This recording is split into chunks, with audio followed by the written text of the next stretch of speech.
Законот за неработна недела, но и неколку измени кои се однесуваат на подобри услови за работниците е заглавен во парламентот, потврди и министерката за труд и социјална политика Јагода Шахпаска. Да бидам искрена, тоа е единствениот закон од Министерството за труд и социјална политика кој што е заглавен, затоа што нас сите закони досега ни поминаа во собрание. Заглавен е на второ читање на Комисијата за труд и социјална политика, која што ја председава опозицијата. Имаше еден обид да се отвори амандманската расправа пред почнувањето на локалните избори, меѓутоа тоа беше неуспешен обид и јас сум убедена дека пратениците се свесни колку ова законско решение е значено за работниците, меѓутоа и за граѓаните. Токму ова, синдикатот го принуди на ултимативен став кој беше изнесен деновиве, а во кој се порачува. На пратениците им даваме рок од 30 дена законот за неработна недела да го изгласаат. Во спротивно, синдикатите излегуваат на голем протест. Се заканија од синдикатот.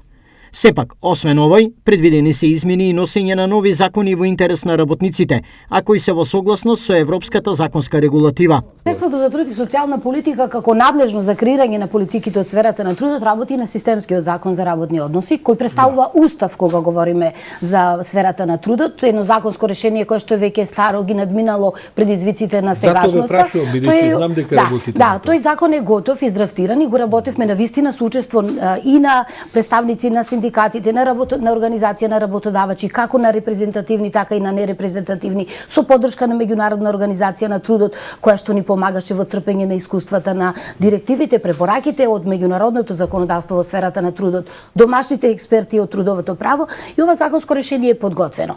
Сега, прашањето е кога сите овие измени и нови законски решенија ќе бидат изгласани со оглед на новонастанатата политичка состојба која синдикатот не ја зема предвид, барајќи пратениците од сите опции да се надминат.